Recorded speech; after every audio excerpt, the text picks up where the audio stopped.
Hello everybody and welcome back to the Prince of Persia 2008 walkthrough.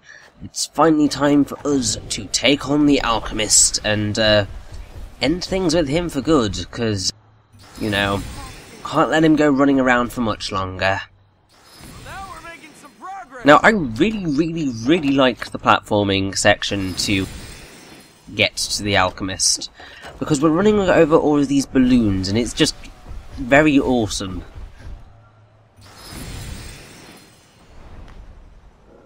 It kind of reminds me of Super Mario Galaxy in a very weird, tiny little way. It's not the biggest of things that reminds me of it, but it does ever so slightly. Also, we get this really awesome music, which plays every now and again, but I think it really works here.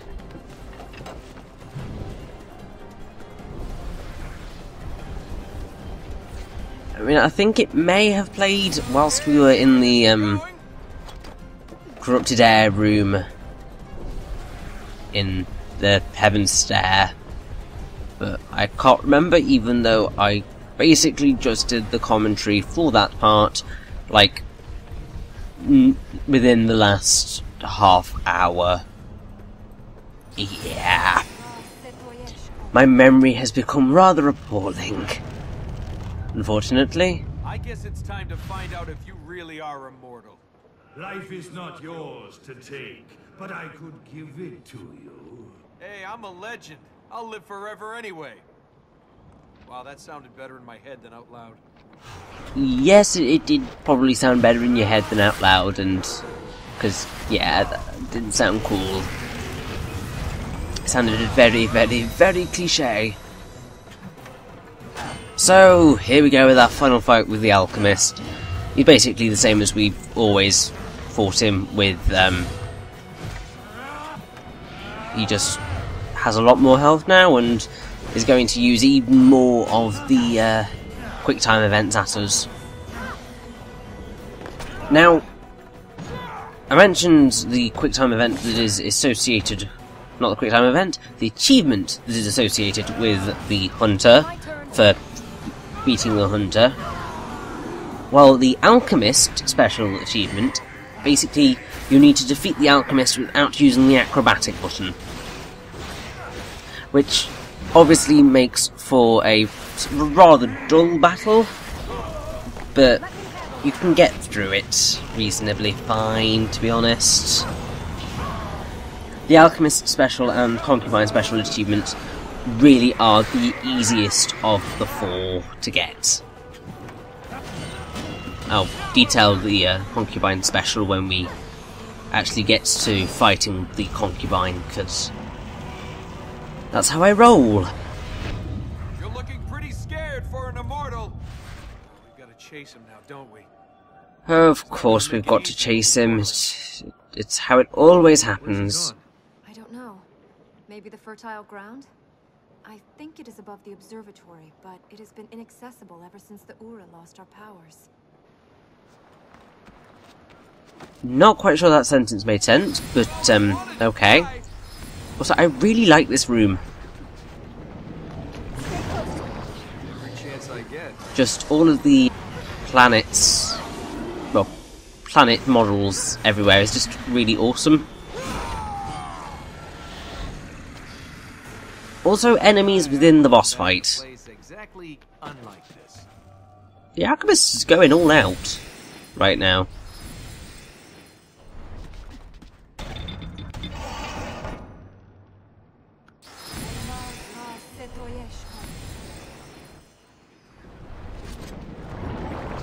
And really, this could probably end up being the longest of the boss fights if you don't manage to defeat these guys very quickly. You're pretty fit for a prince. Which means it's easily possible for you to get a little bit stuck and have to fight them the normal way, but This is high. Stay away from the edge. yes, now we have to battle the Alchemist in his element, really, on a very small platform that is surrounded in corruption. which makes him a lot more difficult to defeat than he has been previously. Because he's going to do exactly the same thing of just slithering into the goop and turning up around the other side of you.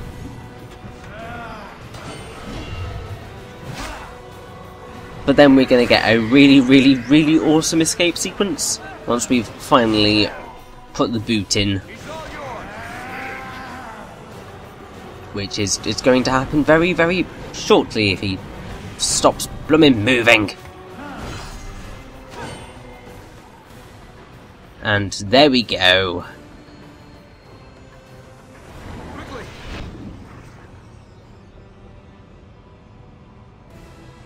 I will not die. Maybe, but you won't live forever.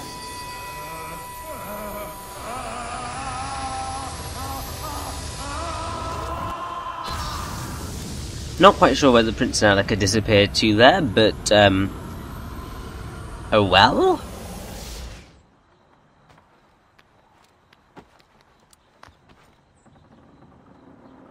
Guess it kind of got blown off the edge, but it doesn't really show it that well, but oh well. Maybe, but you won't live forever? Well, you told him. Yeah, how's that for immortality? Now which one of us is gonna live forever? Don't say that right now. Cause, yeah, that's gonna happen.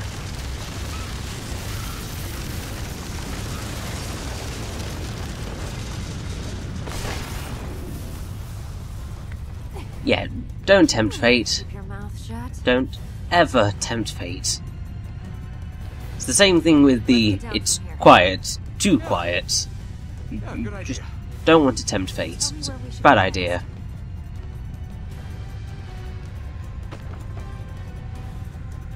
But now we get to escape by running over these balloons again, and I just find this really awesome. It's a really fun escape sequence because it's really involved. It's the thing that the Hunter escape didn't have, because you are always in control at every point of this, whereas with the Hunter you had the Wings of Ormazd section where you're just flying and nothing really happens. You're not really that in control of what's going on. Because you're always going forward. I mean, you're always going forward here, but it just feels a little bit more thrilling. Also, it's a beautiful escape because of all the things crumbling in the sun, and yeah, I really like it. How did we hit that platform? How did we get out of there alive? Don't say it was Ormazd. I was gonna say I got lucky. You got lucky.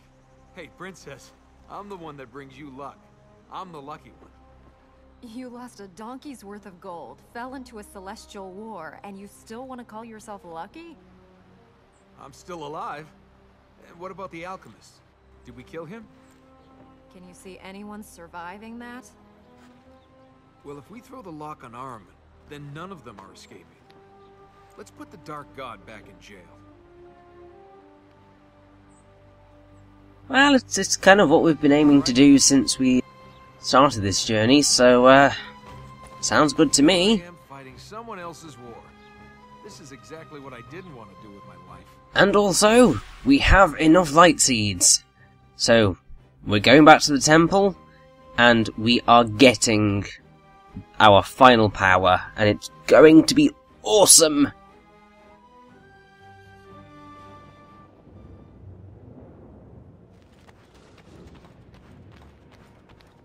That will allow us to enter fertile grounds in the City of Light and the Royal Palace.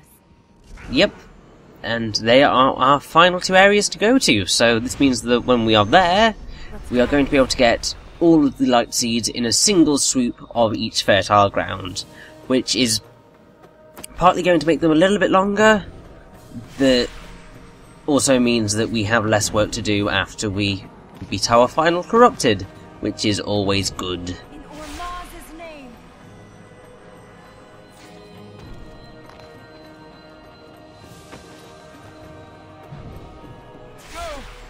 Now, I think that in general this is expected to be done a lot later on in the game You're about to lose. than we are doing it right now. I mean, it kind of has to happen around this point, but I think they're expecting you to have covered more fertile grounds than where we are right now before you do this final power. I will be free.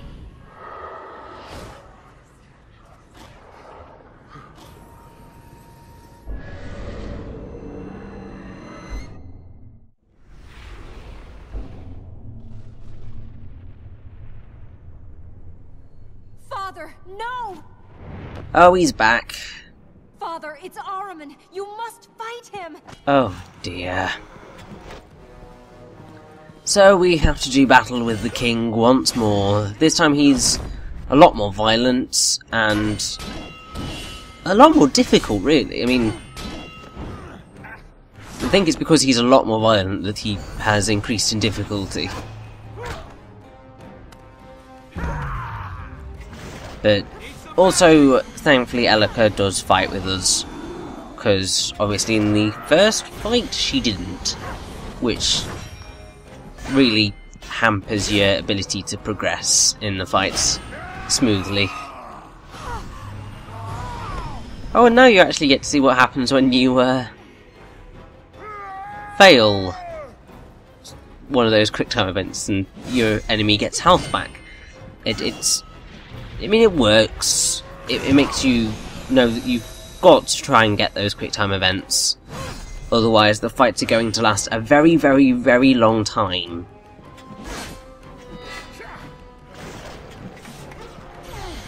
Now, I actually have no idea why they decided to do that tutorial thing right there, because, you know, kind of have beaten half the game at this point. So, don't really need to know that my attack was out of range. But, oh well.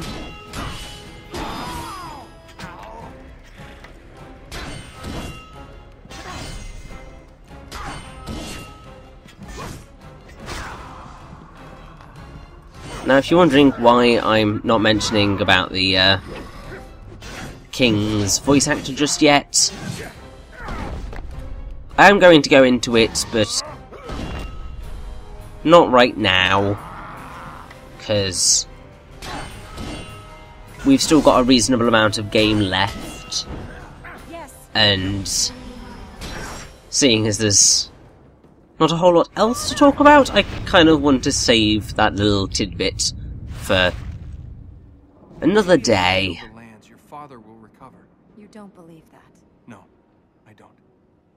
Yeah, it's a bit difficult of a thing to see, because the king obviously only did what he did to save Elika, but obviously he is now completely nuts, and this is probably a bad time to have that conversation, because that seemed like it was meant to happen a lot earlier than Here I am fighting someone else's war. this. This is exactly what I didn't want to do. But we have defeated the Hunter and the Alchemist. It's now time for us to head to the Royal Palace and begin our hunt for the concubine, who is basically the single most talkative corrupted of the entire batch, which certainly leads to some interesting situations, and you will see as soon as we make it to the Royal Gardens, which we shall be doing very shortly.